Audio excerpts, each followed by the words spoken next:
Dear student, what day is today? Today is January, sir. No, sir. Today is my birthday. Wow, today is your birthday. ल सबैजनाले happy birthday to भनेर उसलाई wish गर happy birthday to you भन भन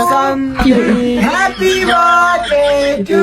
you, Sandeep. Thank you Happy birthday to you, Sandeep. अनि सन्दीप आज सरको लागि लड्डु सड्डु सुखवन केही ल्याएको छैनौ आज मम्मीले हजुरलाई इन्भाइट गर्नु भएको छ बर्थडेमा आज मम्मीले भन्नु भएको छ बाख्रा बर्ग्यौला भुटेर पकाउँछु गरे तेरो क्लास टिचरलाई ल्याइस् भन्नु भएको छ सर त्यस्ता बाख्रा बर्गर खानु परेको छैन ल सबैजना अमल निकाल त निकाला सर मैले त गरेको छैन के हो रे तैँले नगरेको छैनस् सीता गर यति मोटो लट्ठी लिएर आऊ सर आज उहाँको बर्थडे हो आज उहाँलाई हान्नु हुन्न के नान्नु के ए आज बर्थडे भयो होइन रोक आज सट्टा तँलाई म भोलि हान्छु ल सबैजनाले आफ्नो बुक निकाले र आज रेम्स पढ्ने है त जोनी यस पाठामा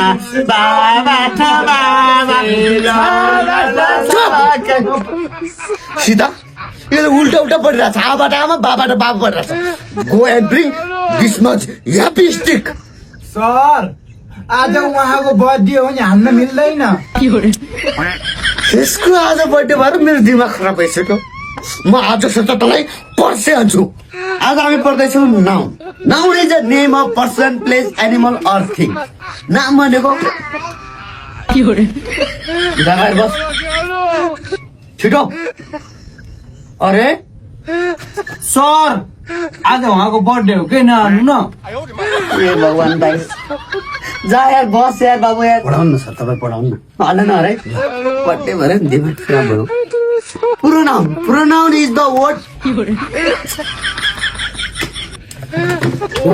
सर आज उहाँको बर्थडे हो के पिर्न मिल्दैन नानु न बाबु यार प्लिज के मैले भने नि तेरो बर्थडे सकिन्छ तेरो व्यवस्था सुरु हामी कहाँ पढ्दैछौँ pronoun is the word which is used in instead of not